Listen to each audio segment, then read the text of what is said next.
الحمدللہ والصلاۃ والسلام علی رسول اللہ۔ دیکھیں، تجارت کے موضوع ہمارا چل رہا ہے۔ پیچھے ہم نے کچھ چیزیں دیکھیں، مینوفیکچرنگ، کانٹریکٹ، بیع، سلف اور انسٹالمنٹ کے بارے میں کچھ چیزیں ہم نے دیکھی ہیں۔ آج مختصر دیکھتے ہیں بیانے کے بارے میں۔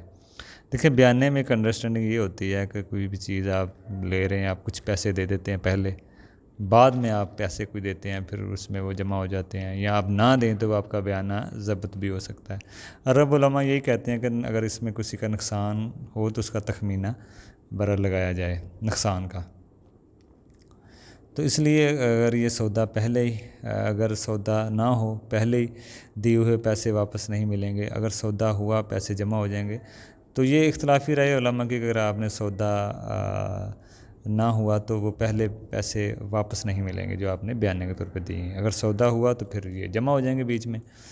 تو اختلافی رائے ہے، بعض کہتے ہیں کہ پیسے واپس برر کر دیے جائیں اگر سودا نہ ہو، تو اس میں یہی رائے ہے۔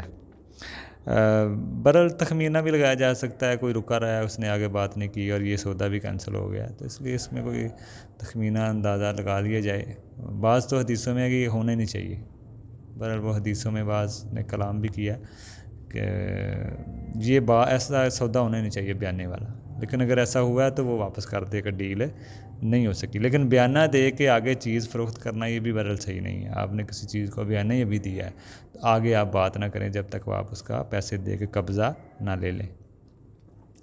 اسی طرح ایک اور شرط ہے جو ہم اسلامی اصول تجارت کی شرطیں دیکھ رہے ہیں کہ جو چیز فروخت کر رہا ہو وہ حلال ہو، وہ چیز حلال ہو، کیونکہ شریعت کا اصول ہے کہ جو چیز حرام ہے اس کی تجارت بھی حرام ہے۔ یہ اصول ہے شریعت کا، اس کی کمائی بھی حرام ہے۔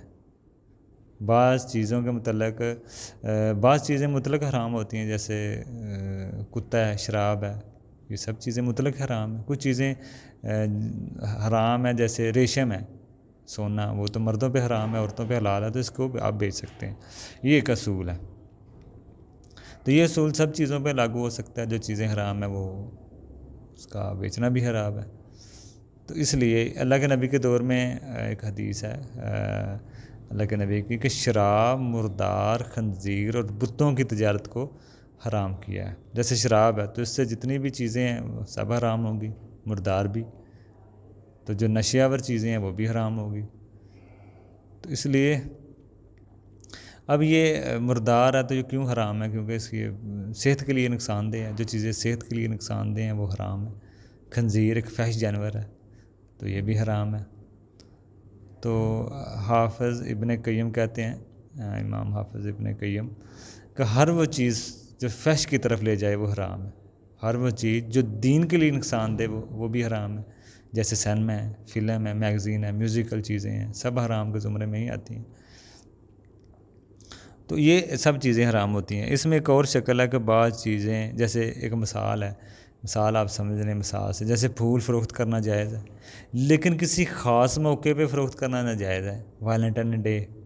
ویلنٹائن ڈے ہے جو یہ جو لوگوں نے بنایا ہوا ہے ایک تہوار، تو اس دن، کیونکہ یہ غیر مسلموں کے طریقے ہیں، اس دن بیچنا حرام ہوگا۔ اسی طرح غبارے بندہ بیچ سکتا ہے، حلال ہے، لیکن وہ فروخت کرنا برتھ ڈے کے اوپر تو حرام ہوگا۔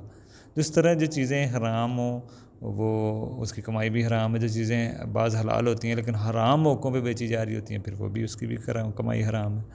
تو یہ اصول ہے۔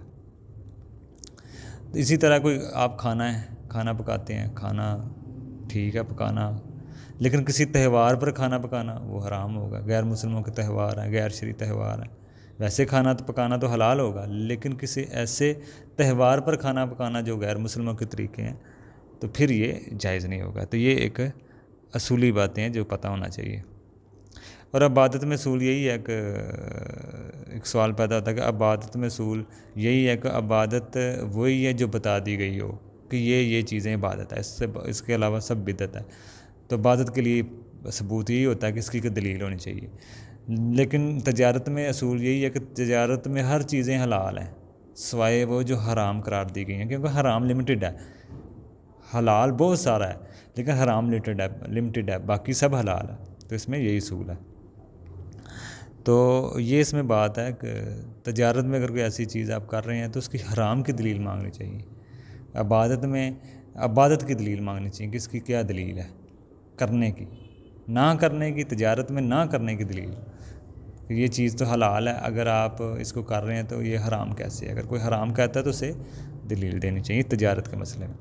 اس میں ایک اور بات ہے کہ امام ابن تیمیہ فرماتے ہیں کہ اللہ کے نبی کے دور میں 60 کے قریب تجارت میں کو حرام قرار دیا گیا، 60 کے قریب. تو دیکھیں یہ مسائل سیکھنے چاہیے، کون کون سی ایسی تجارتیں ہیں جو ہماری جو شرعی نظر سے اگر ہم ان کو دیکھیں تو وہ جائز نہیں ہے، حرام ہے، یہ بھی پتہ ہونا چاہیے.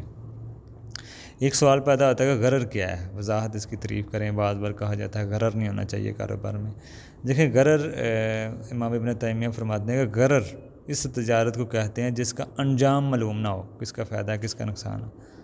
دونوں فریقین کو پتہ ہی نہیں ہے کہ نقصان کس کا ہوگا اور فائدہ کس کا ہوگا. یہ فرق ہے غرر میں.